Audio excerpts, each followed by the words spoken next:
The peace.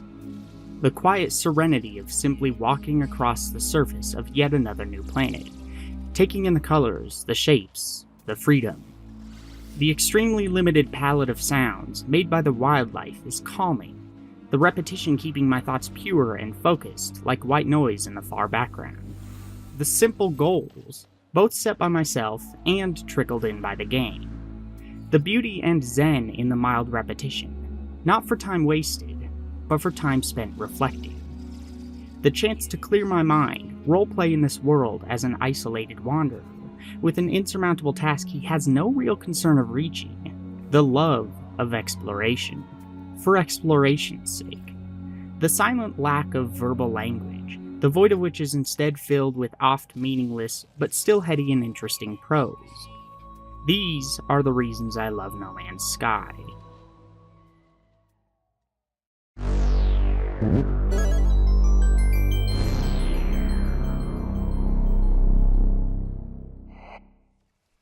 I know I'm in the minority on this one. If I've heard one person ask whether No Man's Sky has finally made up for its sins, I've heard a million people ask it. Just as many people talk about Sean Murray's lies, talk about how the game wasn't what we were promised, and talk about how what we got was an objectively terrible product. You're wrong. There's so much baggage to unpack with No Man's Sky that I could never possibly hit upon it all.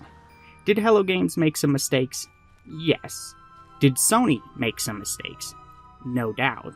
But did the consumer also have a hand in creating a lot of the issues? They did. And I think it's so unfair that they instead blame their own problems on people like Sean Murray. I find it strange that developers don't ever seem to talk ill of Hello Games for what happened with No Man's Sky.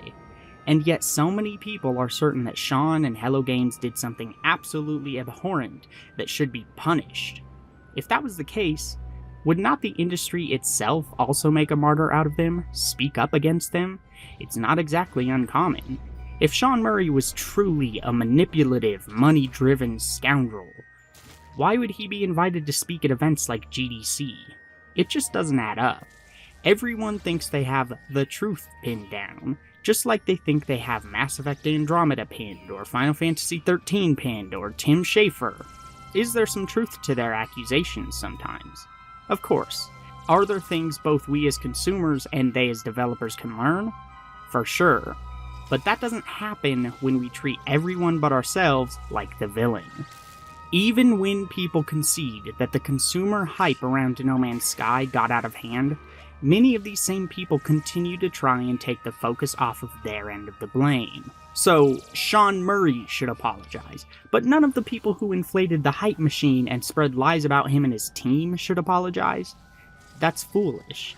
Nobody ever seems to admit that they themselves contributed to the problem. What good does it do if you point out your mistakes, but refuse to admit that you made them? Did Sean Murray say some things late in development that he probably shouldn't have? Yes. With just a little bit of reflection and honesty with yourself, can you understand that he had no ill intentions in mind? Yes. Does that excuse these missteps? Depends on who you ask, and depends on how Sean and his team handle things next time around. I don't believe Sean Murray and Hello Games meant any harm. I think they were scared.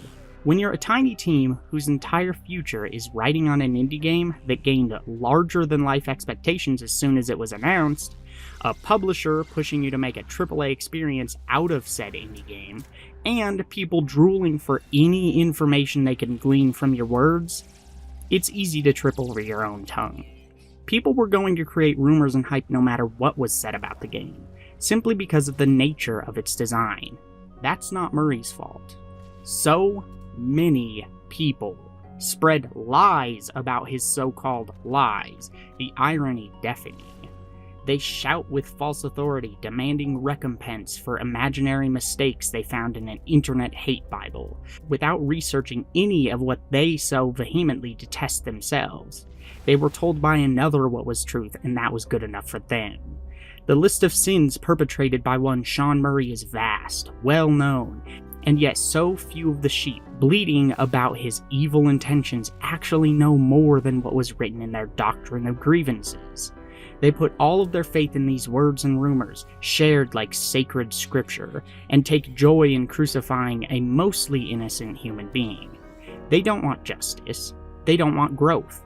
They want blood.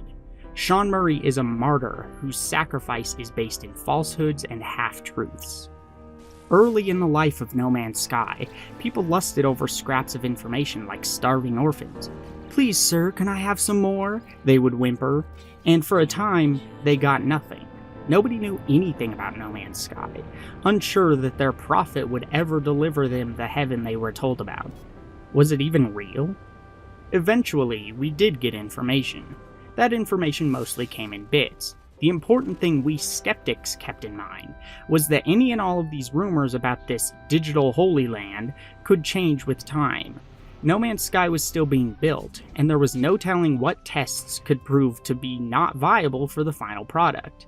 What's more though, many of us who kept a level head saw the game for what it really was. An indie title which was designed to grow over time, much like its spiritual progenitor Minecraft. This was an experiment, and still is to this day. Some of us understood that this meant it could head in nearly any direction, and that it might also be a bit barren in the beginning. Most people didn't. These supposed lies were for the most part an earnest attempt to share information about the beautiful child that was being conceived behind closed doors. They were meant not as a promise to be cashed in later, but as a simple glimpse into the passion these developers fervently worked with. These things could change at any time, and Hello Games is not to blame if you demanded information and then that information became untrue over time. In the moment, they were true. These were facts. That's what's important. Nobody willfully removed years' worth of work and features to spite consumers. But that's the running truth these days. In hindsight, I don't think we as consumers were responsible enough to deserve such information. So many of us ran wild with these snippets of information, creating huge worlds in our own heads that could never be realized in-game. For No Man's Sky was not a heaven with infinite possibilities. It was a playground created by mortals based on our human constraints of knowledge. Sean Murray and Hello Games assumed we were adult enough to know the heaven we were forming in our heads could not exist, with the hyperbole and prose meant to excite, not to allude to reality.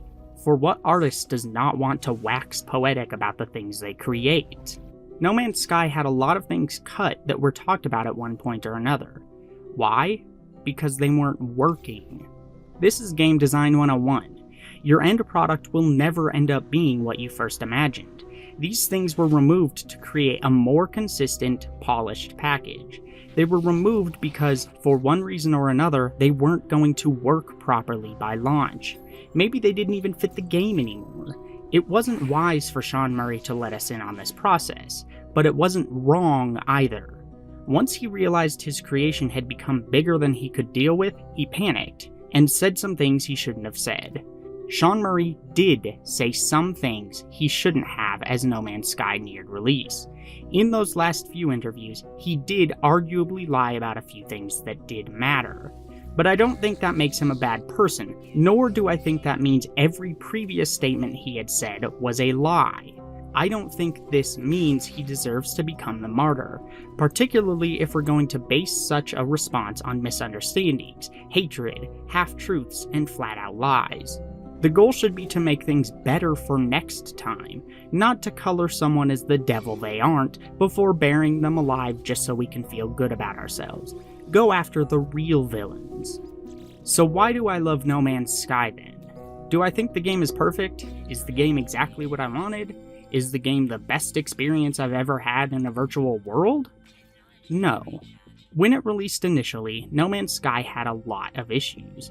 Many of them were the types of missteps that small teams make when they're neck-deep in work for several years straight. It happened all the time before games became the leading entertainment medium. Developers would focus so much on the minutia that they would miss some big-picture problems. It happens when you have grand goals. It happens when you have huge expectations placed on your shoulders. It happens when you're treading new ground. It happens when you're not an enormous team who has many systems designed to be checks and balances. And all of these fit No Man's Sky and Hello Games. A lot of things dealing with the UI, inventory management, performance, and other parts of No Man's Sky were riddled with some baffling problems at launch, but it's easy to miss things when you're so focused. Every illustrator has done something ridiculous, like draw someone with 2 left hands or whatever, and not noticed until much later. The same can happen with developers. Never did I think No Man's Sky would deliver endless new discoveries. I wasn't so foolish as to believe that such a thing was a possibility. Pure randomness needs to be reined in to be palatable.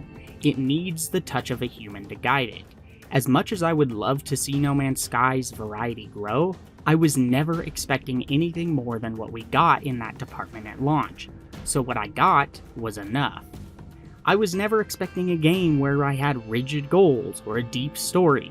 I was never expecting a game with mountains of sentient alien species to interface with, or space battles on the scale of Star Wars. As much as Elder Scrolls IV Oblivion holds a special place in my heart, that game hit me with reality and permanently limited my hype receptors.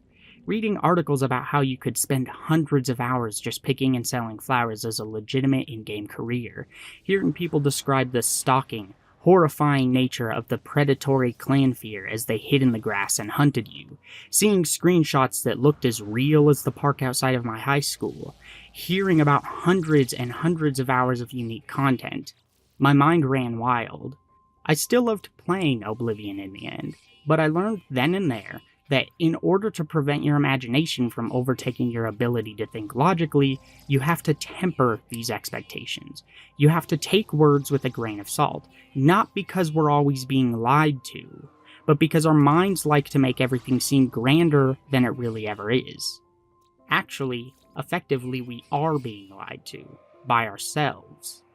So many people seem scared to do this. They seem scared to be realistic and temper their expectations. It's as if they worry this will remove all of the beauty and mystique games can offer. But if anything, this makes games stronger. Now, more than ever before, I can better appreciate when a game does something truly special, no matter how small. It has allowed me to see even minute victories for what they are, and fall in love with games for their own sake. Not based on false imagery I built up in my head. I'm surprised more often and let down less often, because I don't let my imagination run me. This is why I love No Man's Sky. My imagination is no longer at odds with the games I play. It never betrays me any longer. Instead, it integrates with the mechanics, the art, the visuals, the sound. It becomes one with the game I'm actually playing, rather than the game I wish I was playing. My imagination enhances the experience instead of constantly telling me what it isn't. It creates stories as I play, rather than creating lies before I play. I have spent over 100 hours in No Man's Sky so far. I've realistically gotten basically nowhere in the goal to reach the center of the galaxy. And I'm okay with that. When they introduced base building, I was excited to find my way back to a beautiful moon I'd once found. It was a moon with beautiful flora, amazing landscapes, lush and diverse fauna, vibrant colors, and a breathtaking view of the planet it orbited. I'd spent at least 8 hours on this planet when I first found it, and was happy to casually try and find my way back one day so I could build my base there. I'd written down the name of the system, and the planet itself, and everything. I never made it back. Why? Well, when this last update came out, many of the planets changed, because the generation changed. What had been my current home changed from a slightly chilly planet full of lifeless grassy plains into one that was dry, red, and hot. More than likely, the planet I was trying to make it back to was no more. It could look like anything now, and foolish me, all I'd taken from it was a single picture. No video, nothing else to recall it from my other memories. And you know what? I'm okay with that. I'm okay with never finding that planet.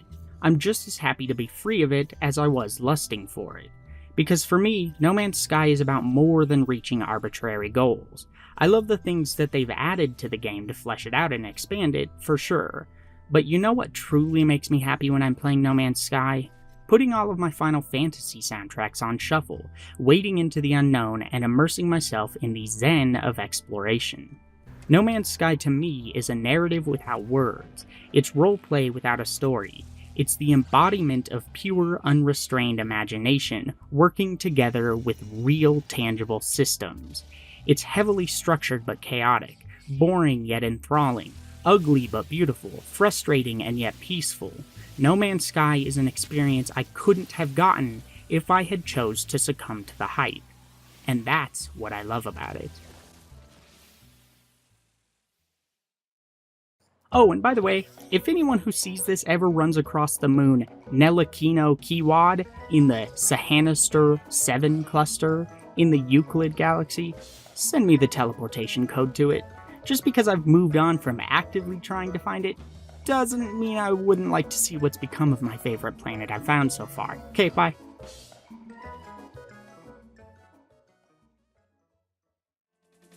Hey, thanks for watching this video.